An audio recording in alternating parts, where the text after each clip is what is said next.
لله نحمده ونستعينه ونستغفره ونعوذ بالله من شرور أنفسنا ومن سيئات أعمالنا. من يهده الله فلا مضل له ومن يضلل فلا هادي له، وأشهد أن لا إله إلا الله وحده لا شريك له، وأشهد أن محمدا عبده ورسوله. أما بعد، فإن خير الحديث كتاب الله، وخير الهدى هدى محمد صلى الله عليه وعلى آله وسلم، وشر الأمور محدثاتها، وكل محدثة بدعة، وكل بدعة ضلالة، وكل ضلالة في النار. قال سبحانه وتعالى: لقد من الله على المؤمنين إذ بعث فيهم رسولا من أنفسهم يتلو عليهم آياته ويزكيهم ويعلمهم الكتاب والحكمة وإن كانوا من قبل لفي ضلال مبين.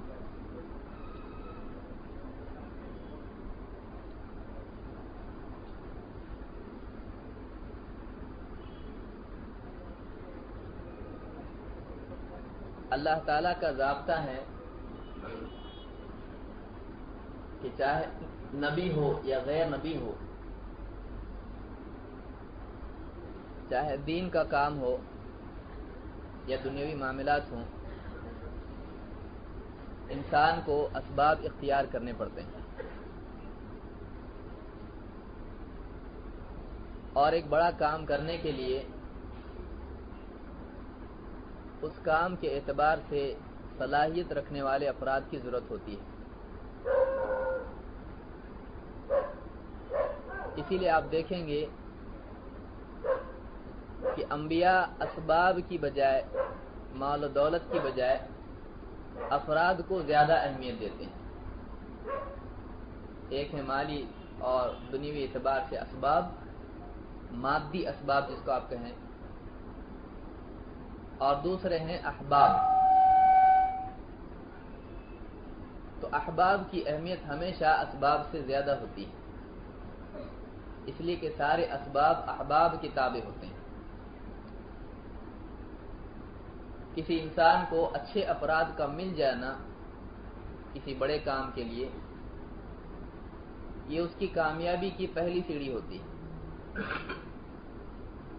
یہی وجہ ہے کہ اللہ سبحانہ وتعالی نے جب موسیٰ علیہ السلام کو رسالت دی تو ایک چیز تو انہوں نے اپنے لیے صلاحیت مانگی، جس کو آپ داخلی چیز کہیں، ذاتی چیز کہیں، کہ اللہ سے اپنی زبان کے سلسلے میں، اپنے سینے کے سلسلے میں اللہ سے مدد مانگی.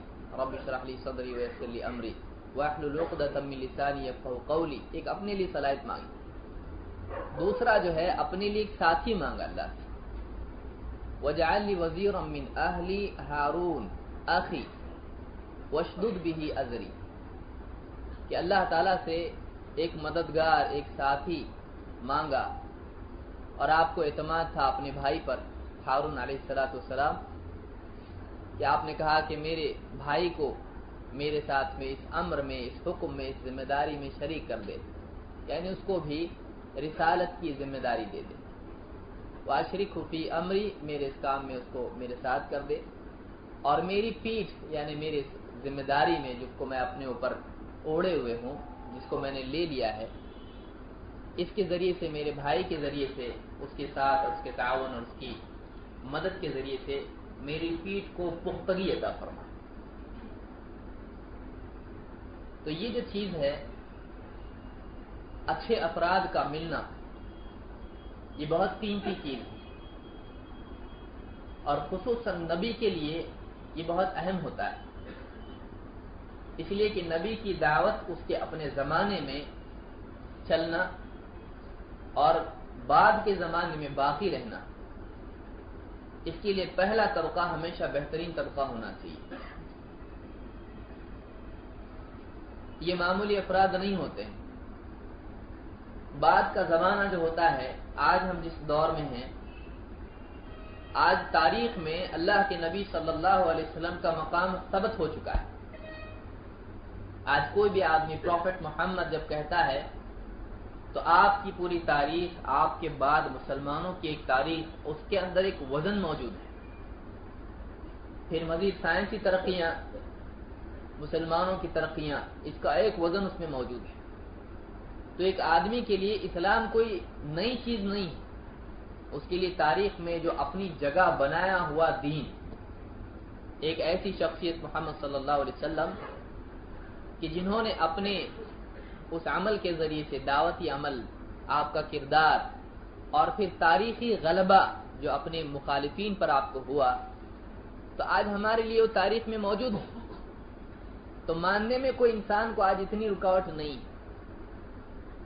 لیکن آپ صلی اللہ علیہ وسلم کو جس دور میں صحابہ نے پایا ہے وہ ایسا تاریخی دور نہیں تھا جو اپنے اندر اس قوت اور اس دباؤ اور اس بوجھ اور اس پاور کو لیے ہوئے ہو۔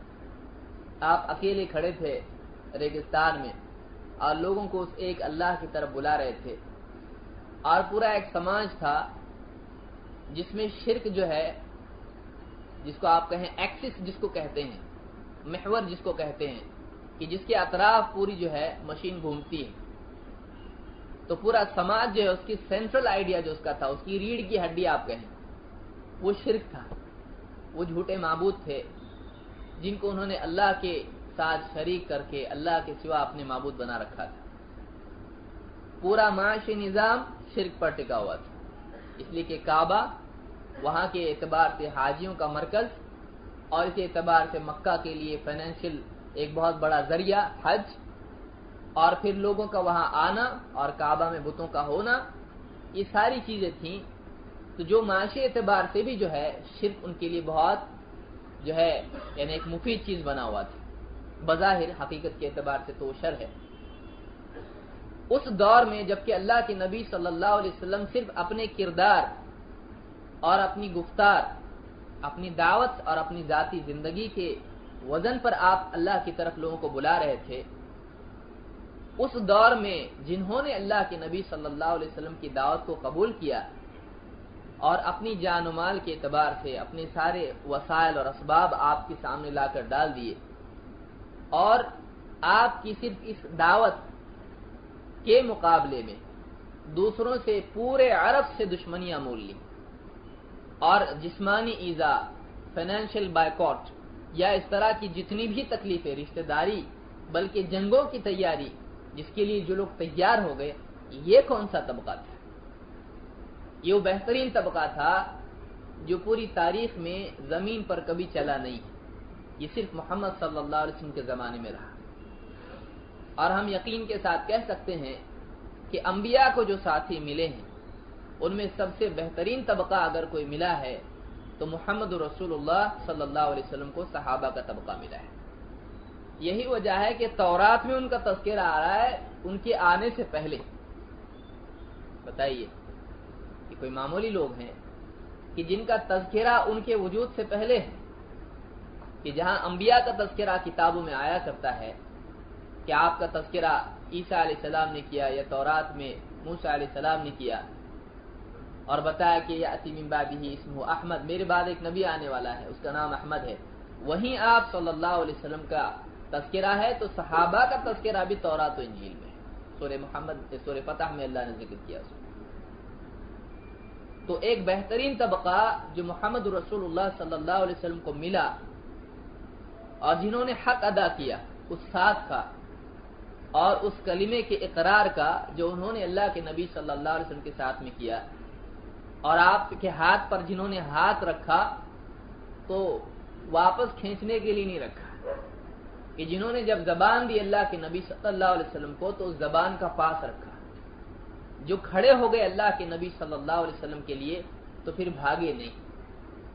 آپ آج دیکھیں انجیل کا نسخہ آپ جو جس حالت میں بھی آج ہے، اس میں بتایا گیا کہ عیسیٰ علیہ السلام کو جب لوگ پکڑ کے لے گئے تو اس وقت میں جو ان کے ساتھی تھے، خود آج انجیل کی ٹیسٹمنی ہے، آج اولڈ ٹیسٹمنٹ میں خود ہے کہ وہ سب کے سب بھاگ گئے، لیکن محمد رسول اللہ صلی اللہ علیہ وسلم کو ایسے صحابہ ملے کہ جنہوں نے اپنی جان کا اللہ کے نبی صلی اللہ علیہ وسلم کی حفاظت میں نچھاور کر دینا اپنے لیے فخر اور سعادت کی بات سمجھا۔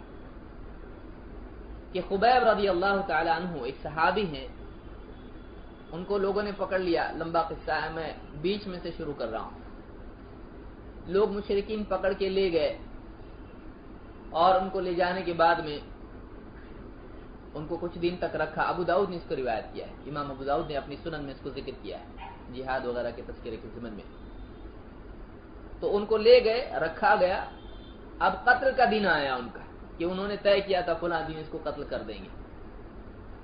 یہ صحابی تھے اللہ کے نبی صلی اللہ علیہ وسلم، انہوں نے صفائی وغیرہ کی، اور جو ہے جب ان کو لایا گیا تو ان سے کہا گیا کہ کیا تم یہ پسند کرتے ہو کہ تمہارے بدلے ہم محمد صلی اللہ علیہ وسلم کو قتل کر دیں؟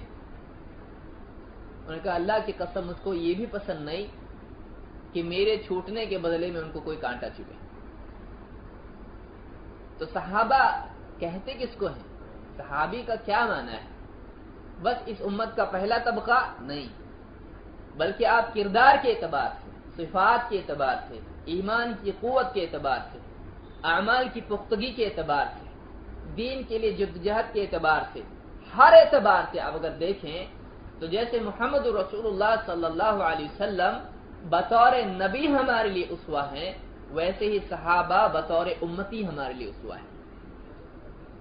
کہ نبی کیسا ہوتا ہے محمد صلی اللہ علیہ وسلم کو دیکھیں، اور امتی کیسا ہونا چاہیے، نبی کے تابع رہنے والا کیسا ہو، نبی کے اوپر ایمان لانے والا کیسا ہو، اگر دیکھنا ہے تو اگر آئیڈیل لوگ چاہیے آپ کو، اگر آپ دیکھنا چاہتے ہیں کہ کیا تاریخ میں بہترین مسلمان گزرے ہیں جنہوں نے نبی کی بات مانی، تو ہم یہ نہیں کہہ سکتے ہیں کہ نہیں بس اسلام تو کتاب میں ہے، نہیں، بلکہ اسلام زمین پر بھی چلا ہے صحابہ کی شکل میں۔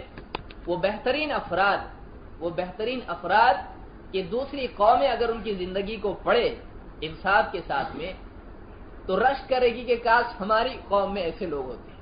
اتنے بہترین افراد، کوئی فیلڈ آپ دیکھ لیں، کوئی بھی فیلڈ آپ دیکھ لیں، بہترین سے بہترین چیز اگر ملے گی تو اس میں بہترین نمونہ صحابہ کا آپ کو ملے گا، چاہے وہ علمی میدان ہو، عبادات کا میدان ہو، معاملات کا، اخلاق کا، قربانیوں کا، یا دین کے لیے جان دینے کا، کوئی بھی فیلڈ آپ دیکھ لیں، بہترین طبقہ اگر آپ کو کوئی ملے گا تو وہ صحابہ کا ملے گا۔ آج کا جو ہمارا موضوع ہے، آج کا جو ہمارا اس گفتگو کا ٹاپک ہے، وہ صحابہ کا مقام اور ان کے منہج کی جو ہے اہمیت، یا ان کے منہج کی اتباع کی اہمیت، کہ ان کو فالو کرنے کا کیا معاملہ ہے، کتنی اہمیت ہے۔ سوال یہ پیدا ہو سکتا ہے ٹاپک کیوں، ہم کیوں اس موضوع پہ گفتگو کریں؟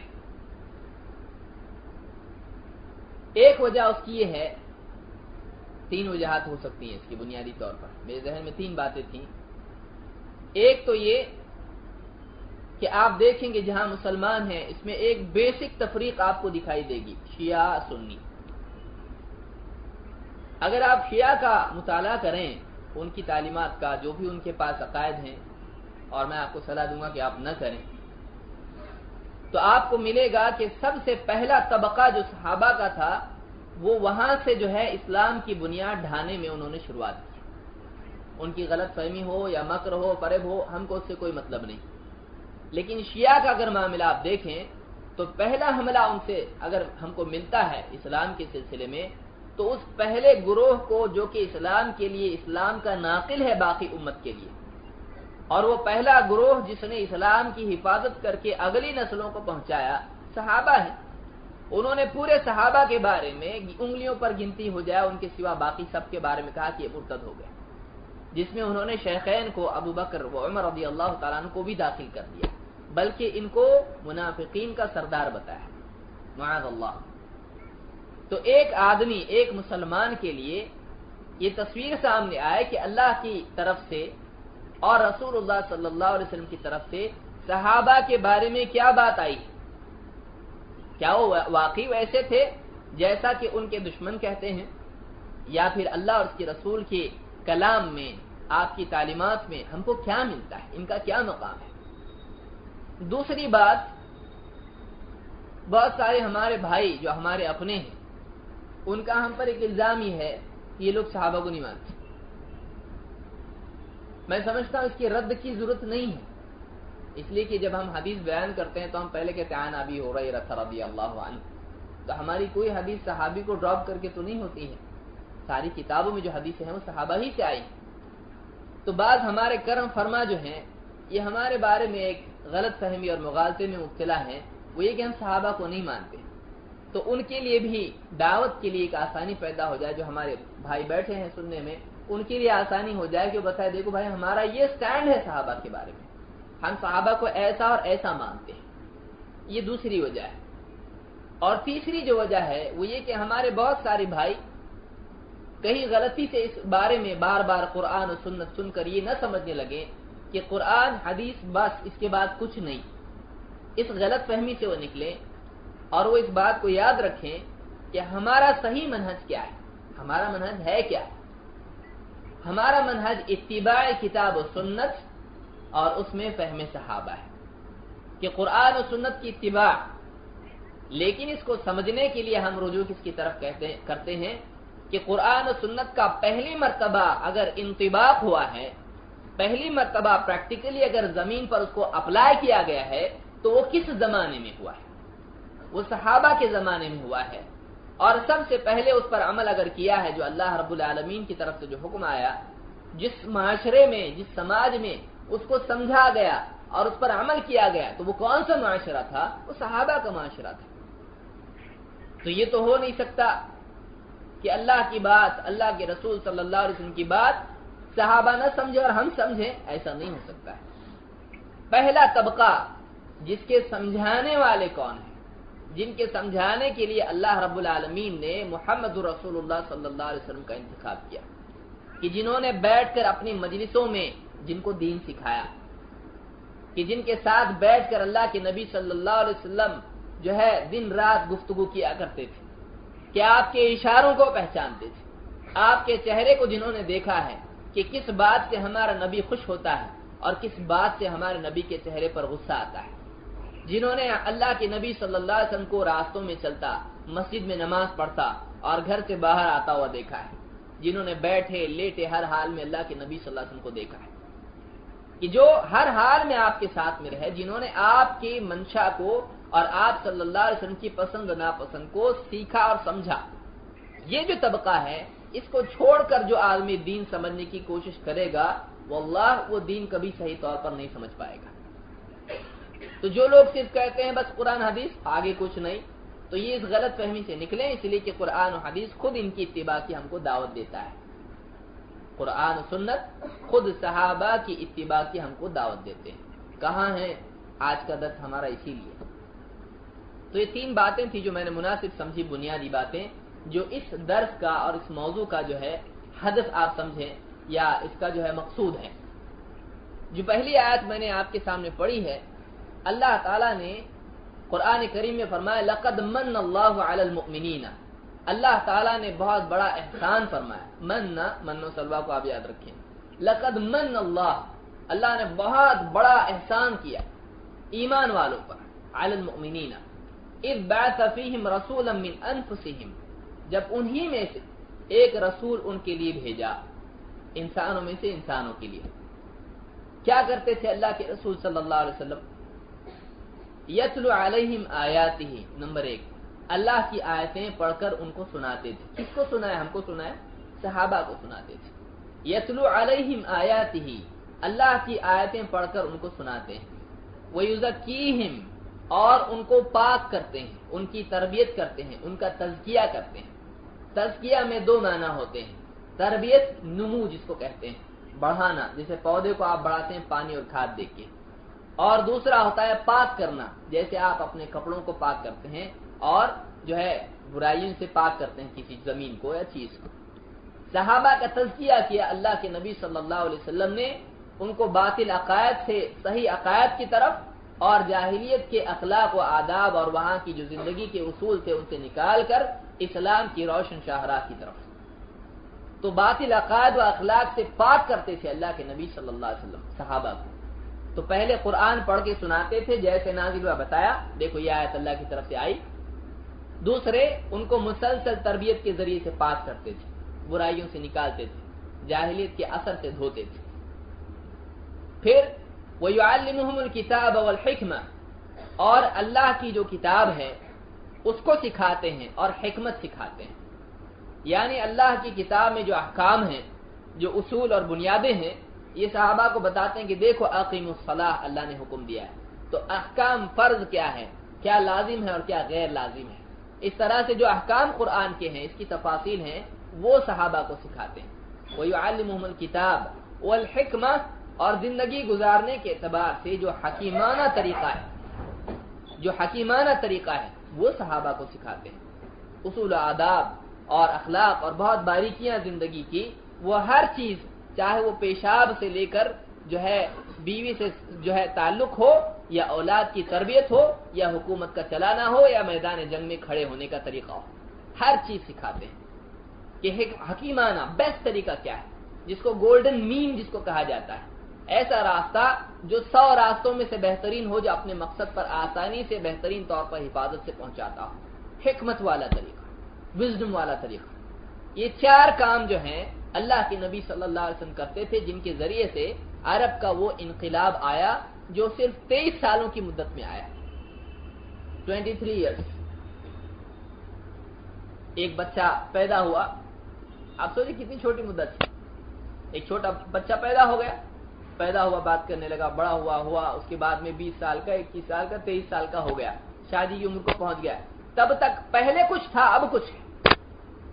جب اس میں ہوش آیا اس کو کہ چلو اب میری عمر بڑی ہو گئی، 23 سال کا ہو گیا، تو جس دن وہ پیدا ہوا تھا اس دن بالکل شرک اور شرک تھا. اللہ کے گھر میں بت رکھے ہوئے ہیں اور ہر طرف لوگ خون پی رہے ہیں، جانوروں کو قتل کریں، اونٹ کھڑا ہے اس کا گوشت نکال کے کھا رہے ہیں، بھوک لگی، اور کیا کچھ نہیں کر رہے ہیں. عورتوں کو بالکل جانوروں کے جیسا سلوک ہو رہا ہے، میراث میں کوئی حق نہیں، بچیوں کو دفن کیا جا رہا. جب وہ پیدا ہوا تھا تب ایسا تھا، اور جب وہ 23 سال کا ہو گیا، اللہ کا گھر بتوں سے پاک، عورتوں کے حقوق سماج میں، بلکہ ان کو علم حاصل کرنے کا حق، بلکہ تعلیم دے رہی ہیں عورتیں، اور اولاد بچیوں کو دفن نہیں کیا جا رہا، بلکہ بچی جس گھر میں پیدا ہو خوشی منائی جا رہی ہے، خوش ہو گئے، بچی آ گئی، یہ جنت کا ذریعہ ہم کو مل گیا. اور جو ہے لوگ امن میں آ گئے، ورنہ معلوم نہیں کس کا خون کوئی محفوظ نہیں تھا. اب امن میں ہے سب. اب ایک عورت اگر بغیر کسی محرم کے بھی چلے، حالانکہ اس کے لیے صحیح نہیں ہے ایسے چلنا، اگر لمبا سفر بھی کرے گی تو کوئی اس کو چھیڑنے والا نہیں ہوگا. دنیا بدل گئی 23 سال میں. پہلے کچھ تھی، یعنی کوئی آدمی اس زمانے میں آیا ہو اور پھر باہر گیا اور واپس آیا، بولے ایسا کیسا ہو سکتا ہے، اتنا چینج کون کیا ہے؟ محمد رسول اللہ صلی اللہ علیہ وسلم. آپ کا ساتھ دینے والے کون؟ صحابہ سے، کہ اللہ کے نبی صلی اللہ علیہ وسلم کی اس دعوت پر لبیک کہنے والے، اور پہلے اپنی ذات میں اس کو نافذ کرنے والے، اور پھر اپنے باہر عالم میں اس کی دعوت دینے والے. کون لوگ تھے جو اس امت کی بنیادی اینٹیں ہیں، اس تاریخ کے پہلے صفحات ہیں، اس امت کی تاریخ کے پہلے پیجز کون ہیں؟ صحابہ ہیں. ہم تو بہت دور کے، کہاں 1400 پیج کے بعد ہم لوگ آ رہے ہیں اب، لیکن اس امت کی تاریخ کے پہلے صفحات کون ہیں؟ وہ صحابہ ہیں، جن کا مقام، جن کو چنا اللہ تعالیٰ ہے. ہم لائق نہیں تھے، ہم کو نہیں چنا، معلوم نہیں کیا کرتے، ابو جہل کے پیچھے چلے جاتے، معلوم نہیں. اللہ نے ہمارے لیے عافیت کا طریقہ اپنایا کہ مسلمان گھر میں ہم کو پیدا فرمایا.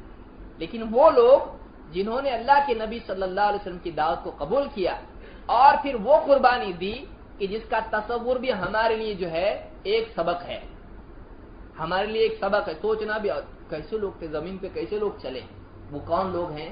صحابہ ہیں. تو یہ صحابہ کون ہیں؟ اللہ تعالیٰ نے ان کے بارے میں فرمایا، ان کو مؤمنین اللہ نے فرمایا. لقد من اللہ علی المؤمنین، اللہ کی طرف سے ایمان کی گواہی اگر کسی کے بارے میں دی جا رہی تو کون ہے؟ صحابہ ہے، کہ جن پر اللہ کے نبی صلی اللہ علیہ وسلم نے آیات پڑھی، جن کا تزکیہ کیا، جن کو قرآن سکھایا، جن کو سنت سکھائی، جن کو حکمت سکھائی. یعلمہم الکتاب والحکمہ کے بارے میں ابن کثیر نے سلف کے اقوال نقل کیے ہیں کہ یعلمہم الکتاب والحکمہ کے کیا معنی ہے کہ کتاب و حکمت سکھاتے ہیں. کہتے ہیں یعلمہم القرآن والسنہ، کہ قرآن و سنت کی تعلیم دیتے ہیں، کیونکہ سنت پوری کی پوری کیا ہے؟ حکمت والی ہے. تو یہ صحابہ ہیں. یہ سورہ آل عمران کی آیت نمبر 164 ہے. اور اللہ تعالیٰ آخر میں فرماتا ہے وَإِن كَانُوا مِن قَبْلُ لَفِي ضَلَالٍ مُبِينٍ، اور اس سے پہلے تو یہ کھلی گمراہی میں پڑے ہوئے تھے. کون؟ صحابہ. تو معلوم ہوا کہ اس سے پہلے وہ کھلی گمراہی میں تھے، اب ہیں۔ تو یہ کس کی طرف سے تزکیہ ہے، کس کی طرف سے گواہی ہے کہ یہ اب گمراہی میں نہیں ہے؟ یہ اللہ کی طرف سے گواہی ہے صحابہ کے لیے۔ وَمَنْ أَصْدَقُ مِنَ اللَّهِ قِيلًا، اور اللہ سے بڑھ کے سچی بات کس کی ہو سکتی ہے کہ صحابہ گمراہ نہیں تھے۔ ایک شیعہ کو ہم بتا سکتے ہیں کیسے، یہ اللہ تعالیٰ فرما رہا ہے اس سے پہلے گمراہی میں تھے، لیکن رسول کے آنے کے بعد یہ کیا ہو گئے، گمراہی سے نکل گئے اور رسول نے ان کو پاک کر دیا ساری گندگیوں سے، اب وہ بہترین انسان ہے۔ آئیے اب ہم دیکھتے ہیں کہ مزید قرآن کریم میں اور کیا باتیں ہیں اور احادیث میں کیا باتیں ہیں جن سے ہم صحابہ کے مرتبے اور مقام کو پہچانیں۔ ساری باتیں میں ذکر نہیں کر سکتا، میں نے منتخب باتیں یہاں پر مناسب سمجھی ہیں جو آپ کے سامنے ذکر کروں گا، ان کو آپ یاد رکھتے چلے جائیں۔ اللہ تعالیٰ قرآن کریم میں فرماتا ہے وَكَذَلِكَ جَعَلْنَاكُمْ أُمَّةً وَسَطًا، اور ایسے ہی اللہ تعالیٰ نے تم کو ایک منتخب جماعت بنایا ہے، ایک منتخب امت بنایا ہے۔ وسط کے معنی عربی زبان میں دیکھیے دو لفظ ہوتے ہیں، ایک ہے وسط، ایک ہے وسط۔ وسط جو ہے سین کے جزم کے ساتھ، اور وسط سین کے فتحہ، یہ جس کو ہم زبر کہتے ہیں۔ یہاں اللہ نے وسطن نہیں کہا بیچ کی امت، یہاں کہا وسطن، دونوں میں زمین آسمان کا فرق ہے کہ وسطن کا مطلب ہوتا ہے چوزن۔ آپ کے سامنے کئی چیزیں رکھی جائیں، آپ اس میں سے کیا چنتے ہیں؟ گھٹیا کو چنتے ہیں؟ نہیں، آپ بڑھیا اور عمدہ کو چنتے ہیں جب آپ کو اختیار۔ اللہ تعالیٰ فرماتا ہے تم کو چنی ہوئی امت ہم نے بنایا ہے۔ صحابہ کے بارے میں اللہ نے فرمایا کہ تم کو سب سے بہترین امت ہم نے بنایا ہے۔ اسی لیے مفسرین کے سارے اقوال آپ دیکھ لیں جنہوں نے لغت کی روشنی میں بھی ساتھ کے بارے میں کلام کیا ہے کہ کہا کہ وسطن یعنی منتخب امت ہے، کہ بہترین چنی ہوئی، چن کے اللہ تعالیٰ نے صحابہ کو لیا۔ وَكَذَلِكَ جَعَلْنَاكُمْ أُمَّةً وَسَطًا، تم کو بہترین امت ہم نے بنایا، لِتَكُونُوا شُهَدَاءَ عَلَى النَّاسِ، تاکہ تم لوگوں پر گواہ بن جاؤ، حق کے، توحید کے، سچائی کے گواہ بن جاؤ۔ وَيَكُونَ الرَّسُولُ عَلَيْكُمْ شَهِيدًا، اور تاکہ رسول تم پر گواہ ہو جائے، تاکہ رسول تم پر گواہ ہو، اور یعنی تمہاری دعوت پر گواہ کون؟ رسول۔ وَمَا جَعَلْنَا الْقِبْلَةَ الَّتِي، اس پر بھی میں کلام کر سکتا تھا لیکن یہ یعنی چونکہ موضوع سے الگ معاملہ ہے کہ اس کی کیا معنی ہے، میں کسی اور درس میں اس کو ذکر کروں گا۔ آگے کا معاملہ جو ہے ہمارے اس نقطے سے متعلق ہے۔ وَمَا جَعَلْنَا الْقِبْلَةَ الَّتِي كُنْتَ عَلَيْهَا إِلَّا لِنَعْلَمَ مَنْ يَتَّبِعُ الرَّسُولَ مِمَّنْ يَنْقَلِبُ عَلَى وَجْهَيْهِ عَقِبَيْهِ، کہ ہم نے جو قبلہ بنایا تھا، آپ جانتے ہیں اسلامی تاریخ میں کہ پہلے مسلمان جو نماز پڑھتے تھے وہ مسجد اقصی کی طرف، بیت المقدس کی طرف منہ کر کے نماز پڑھتے تھے، لیکن پھر اللہ تعالیٰ نے مدینہ میں آنے کے بعد میں نبی کریم صلی اللہ علیہ وسلم کے اللہ تعالیٰ نے 14-16 مہینے تک آپ نے وہاں نماز پڑھی، اس کے بعد میں اللہ تعالیٰ نے قبلہ بدل دیا، اور اب آپ صلی اللہ علیہ وسلم کی چاہت تھی کہ مسجد حرام کی طرف ہمارا قبلہ ہو جائے، تو اللہ تعالیٰ نے قبلے کو بدل دیا اور مسجد حرام کی طرف کر دیا۔ اب ایک مصیبت کھڑی ہو گئی، سب سے بڑا اچھا موقع کس کو ملا اس میں؟ رسول کے خلاف پروپیگنڈے کے لیے سب سے بڑا فائدہ اس کا ہوا یہودیوں کو۔ اور دیکھو یہ رسول ہیں، پچھلے اتنے جو ہے سارے نبیوں کا قبلہ کیا تھا؟ مسجد اقصی۔ یہ کون سا رسول ہے کہ جس نے قبلہ ہی بدل دیا؟ آتے ہی پورا قبلہ، ان رسولوں کا قبلہ بدل کے دوسرا کر لیا۔ یہ کون سا سچا رسول ہے؟ یہ سچا نہیں ہو سکتا۔ منافق بھی اس جو ہے طوفان کی لپیٹ میں آ گئے، بہت سارے منافقین جو ہے اسلام سے مرتد ہو گئے، کچھ لوگ کچھ بولنے لگے، اس طرح کی فضا ہو گئی۔ صحابہ اپنی بات پر ڈٹے رہے۔ اللہ تعالیٰ نے یہاں پر ان کے ایمان کی قدر فرمائی اور ذکر فرمایا۔ اللہ تعالیٰ فرماتا ہے کہ ہم نے جو قبلہ بنایا تھا جس پر آپ پہلے سے تھے، یعنی قبلہ اللہ ہی کی طرف سے طے تھا، قرآن میں اس کا ذکر نہیں ہے، لیکن اللہ کی طرف سے جو قرآن کے علاوہ وحی ہوتی تھی اس میں طے کیا گیا تھا کہ مسجد اقصی آپ کا قبلہ رہے گا۔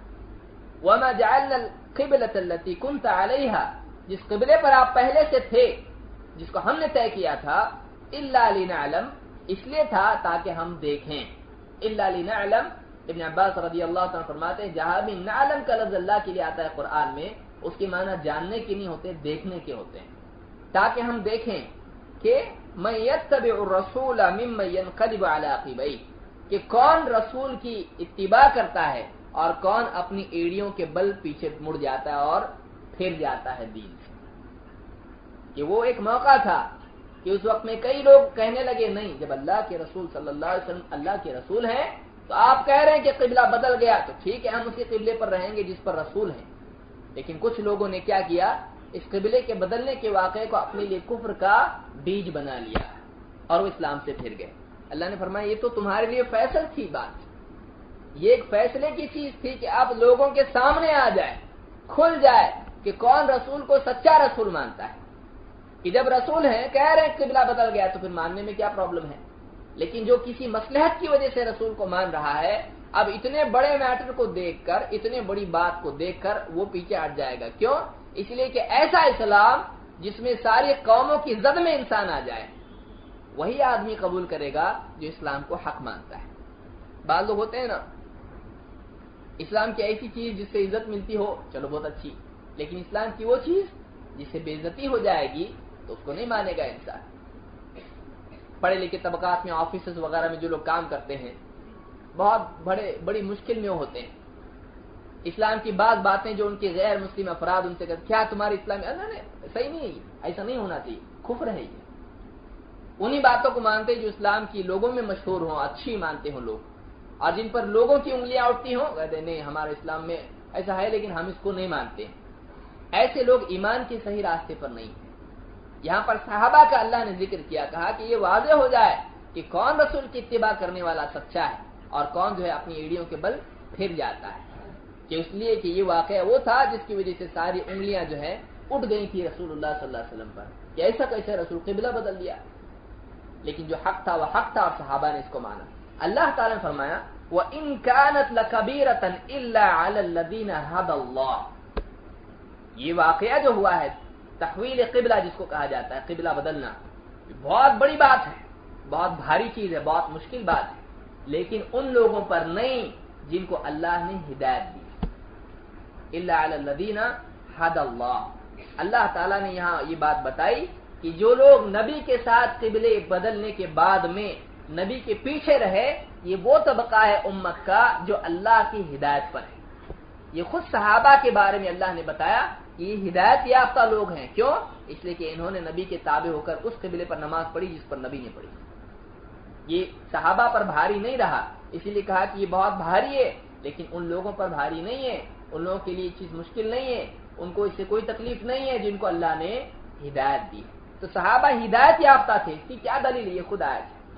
بلکہ اللہ تعالیٰ آگے فرماتا ہے وَمَا كَانَ اللَّهُ لِيُضِيعَ إِيمَانَكُمْ، اور اللہ تعالیٰ تمہارے ایمان کو کچھ ضائع نہیں کرے گا۔ صحابہ کے بارے میں کہا کہ اللہ تمہارے ایمان کو، کہ تم نے رسول پر ایمان رکھا ہے کہ جہاں رسول نماز پڑھے وہ قبلہ حق، تو اللہ تمہارے اس ایمان کو ضائع نہیں کرے گا، اور نہ ان نمازوں کو ضائع کرے گا جو تم نے اس قبلے سے پہلے دوسرے قبلے کی طرف پڑھی، کیونکہ وہ بھی ایمان کی بنیاد پر تھی اور یہ بھی ایمان کی بنیاد پر ہے۔ تو اللہ تعالیٰ نے یہاں صحابہ کے ہدایت یافتہ ہونے کا تذکرہ کیا، اللہ تعالیٰ نے یہاں صحابہ کے ایمان والا ہونے کی دلیل دی کہ اللہ تمہارے ایمان کو ضائع نہیں کرے۔ کیوں؟ اس لیے کہ بعض لوگوں کے ایمان کیا ہو گئے؟ ضائع ہو گئے جب وہ مرتد ہو گئے۔ بتائیے کفر کے بعد ایمان نفع دیتا ہے کہ چلو 4 دن زندگی کے میں مومن تھا تو اس کا تو مل جائے، مجھ کو کچھ نہیں ہوتا ہے۔ کہ ایک انسان اگر 1 گھنٹے تک لائٹ چالو رکھے اس کے بعد بند کرے تو روشنی ملے گی؟ اس نے خود بند کیا ہے۔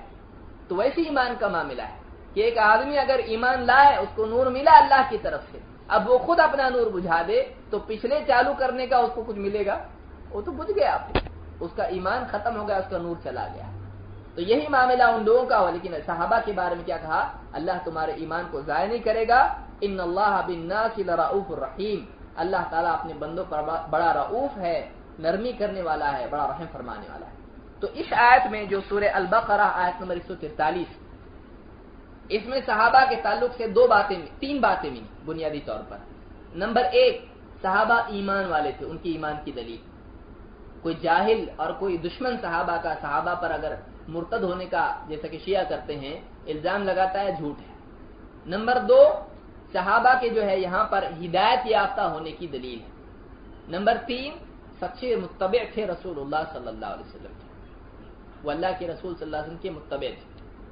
تو یہ 3 باتیں ہم کو اس آیت سے یہاں پر ملتی ہیں۔ ان کے ایمان کے کمال، صحابہ کا ایمان کیسا تھا، عبادت میں کیسے مجاہدے والے تھے، اسی طرح سے عبادات میں کیسے اخلاص والے تھے،